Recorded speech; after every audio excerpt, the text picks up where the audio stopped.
Welcome back, Love Nation. This is Nina. Make sure you guys like, share, and subscribe. Thank you to everybody that has been coming to my channel. Like this video, share this video, and hit that notification bell so you guys know when I drop my next one. You guys, this is part 2 to the amended Diddy lawsuit, which is now involving more stars, and they are fully named here. And again, this is the amended lawsuit with Ashley Perham. Excuse me if I'm not pronouncing that right. We're just going to call her Ashley P. This was a previously filed lawsuit, but now more names are being involved. We are going to read this in full. This is part 2, and here we go, you guys. Next chapter. Jurisdiction, venue, timeliness, and California SA and Cover-Up Accountability Act. This court has federal question jurisdiction under 28 U.S.C. 1331 and supplemental jurisdiction under 28 U.S.C. 1367 for the state law claims alleged. This court has personal jurisdiction over all defendants because they have purposely availed themselves, are residents of the state, and or were conducting business in California, and this lawsuit arises out of acts that occurred in California and relates to the contacts with California. Further, the pervasive culture of SA, including the R word, inappropriate touching, and wielding power and control over plaintiffs were a constant presence when Diddy and the other herein named defendants engaged in the acts described herein. The location of all relevant events herein alleged occurred within the jurisdiction of California. Plaintiffs were harmed and injured in California by defendants. And again, we went through the defendant names in part 1. So if you have not seen part 1, please go back and reread and subscribe to the channel. Let's continue. Venue is proper in this jurisdiction under this penal code because this action is timely under Federal Racketeering Influence and Corrupt Organization Act, RICO, and as a Diddy SA and cover-up enterprise fraudulently concealed the ongoing SA and deceitful activity, torts, and conspiracy taking place within the Diddy SA and cover-up and enterprise. This action is also timely under California's SA and Cover-Up Act accountability because of the extending the statute of limitations, opening up of revival windows for adult survivors of SA and related claims, and acknowledging that a 2-year statute of limitations simply does not provide SA survivors adequate time to heal from the physical and emotional trauma of said event and prepare for a civil case. When the perpetrator is someone a victim trusts, it can take years for the victim even to identify what happened to them as a SA. For those reasons, it is self-evident that the unique nature of the emotional and psychological consequences of SA, especially on women, can paradoxically permit wrongdoers to escape Civil 26 accountability, unless statutes of limitation are crafted to prevent this injustice from occurring. Moreover, when this data are combined with widespread news of reports in major companies being accused of covering up SA by their employees, it is self-evident that statutes of limitation for SA need to be crafted in a way that does not cause the covering up company to enjoy the fruits of their cover-up solely because of the statutes of limitations permit and thus motivate such behavior. Defendants' fraudulent concealment through active attempts of cover-up caused ongoing trauma plaintiffs suffer. Plaintiff Ashley P.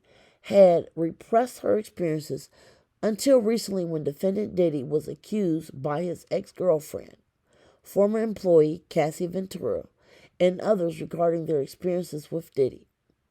Accessing the civil justice system allows the victim survivors an opportunity to seek accountability for the years of suffering caused by the SA they experienced and a chance to take back the power they lost as a result of the SA.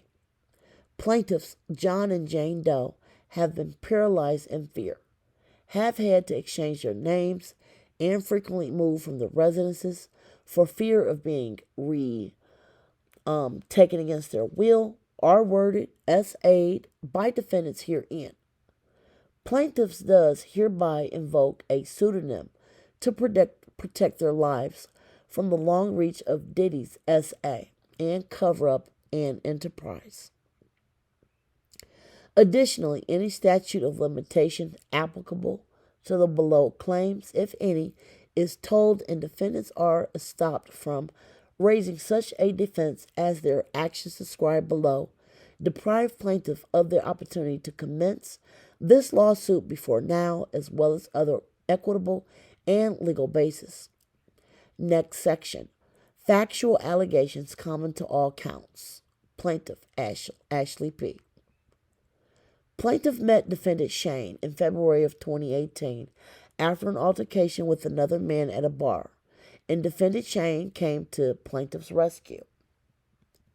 While outside the bar with friends and other patrons, defendant Shane FaceTimed video called defendant P. Diddy and was showing people defendant Diddy in the video on this phone, attempting to impress the people with his famous friend. Defendant Shane then showed plaintiff Diddy on his video call, which plaintiff ignored, stating she was not impressed by him knowing defendant Diddy because she believed defendant Diddy has something to do with the M-wording of Tupac Shakur. Visible in the FaceTime call was defendant Diddy and some of his children, including his sons Christian and Quincy. It appeared from the plaintiff's perspective, defendant Diddy was having a get-together at his home during the time of the FaceTime call with defendant Shane. Defendant Diddy heard plaintiff's statements and made a remark that plaintiff would pay for her statement regarding Tupac and overall dismissal of defendant Diddy. On March 23rd of 2018, defendant Shane invited plaintiff over to his home to assist him with his cancer medications because he stated he was weak and unable to open his medications. Upon plaintiff's arrival, defendant Shane informed plaintiff that he wanted to give her a ride in his new car. Plaintiff and defendant Shane left his residence for a brief period and then returned. Once they returned, defendant Shane left the door to his apartment partially open and stated that the door was ajar because there was an issue with the door where it couldn't close completely. Defendant Shane was renting an apartment on the lower floor of a home in Orinda, California. Defendant Shane had a separate entrance into his residence that led into the backyard of the home. The home also had a main entrance on Loma Vista Drive. Defendant Shane rented the home from a woman who lived in the upstairs portion of the home and had 2 dogs who resided with her. Plaintiff and defendant Shane then began to watch a movie, and defendant Shane offered her a glass of water, which he retrieved and brought back to plaintiff. Approximately 10 minutes after plaintiff and defendant Shane returned from the drive, defendant Diddy entered defendant Shane's residence. Defendant Diddy entered the home in a grand, ready-to-party manner. His grandiose entrance was so loud that the dogs upstairs began barking. Defendant Diddy did not enter the home through the back door entrance, but instead through the main entrance. Along with Diddy were his bodyguard defendant, Big Homie CC, Defendant KK, Defendant Brandy, Defendant Doe 2, who, upon information and belief, is a friend of Defendant Shane and Diddy and Defendant Diddy's driver. Doe 3, who remained outside and in his vehicle during the duration of plaintiff's assault. Plaintiff believes Defendant Shane, invited her over to set her up to be SA'd by Diddy because of the statement she made about Diddy a month prior. Upon Diddy's arrival, he immediately began to antagonize the plaintiff, stating that she thought she would never see him in person, pay for her statements about Tupac during the video call, and that Defendant Diddy caught plaintiff. Ashley P. was in shock, as she never believed that she would ever see or meet Diddy in real life, let alone in the small apartment rented by Defendant Shane.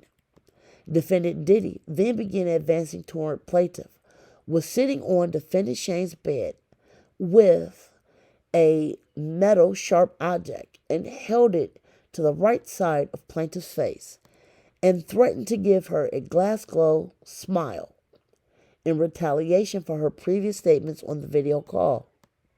Defendant KK told Defendant Diddy that she did not think giving plaintiff a glass glow smile would be advantageous to their potential client, who they could sell plaintiff for adult activities to. Defendant KK then made a ominous threat to plaintiff that they could ship her off anywhere in the world and that she would never see her family or anyone she knew ever again. Defendant Shane then partially took off plaintiff's clothes. Then Diddy removed the remainder of her clothes and removing the metal sharp object from her face, and then retrieved a bottle of liquid from a large pack. Defendant Diddy then squirted a bottle of liquid on plaintiff, which placed her in fear that she was being subjected to a chemical substance like something that could burn you. Plaintiff soon realized the substance was an oil or lubricant. Plaintiff was squirted with this liquid substance over the entirety of her unclothed body. Defendant KK was then told by Defendant Diddy to put in what looked like a sharp object from a sterile package into plaintiff's woman part. Defendant KK did as told, while assisted by Defendant Brandy, and then told Defendant Diddy that they were unable to use the IUD because it had prematurely been released from its packaging. Diddy was upset by this, took the sharp object from Defendant KK and tried doing it himself inside of the woman's lady part. Defendant KK and Diddy began to argue as Defendant KK continued to advise Defendant Diddy that since the IUD had prematurely released from its packaging, it was no way that they could insert this into the plaintiff's woman part effectively. After some time, Diddy heeded the advice of Defendant KK and removed that metal object from the plaintiff's lady part and handed it to Defendant KK. Defendant KK and Defendant Brandy then exited Shane's residence, leaving plaintiff alone with defendants Diddy, Shane, John Doe, who have been named herein. Defendant Diddy then picked up a television remote that was near plaintiff and violently inserted it inside plaintiff. We will stop here at the end of this page. We will continue with part 3 very soon. So please like, share, and subscribe, you guys. Until next time, be safe and enjoy your day. Bye, guys.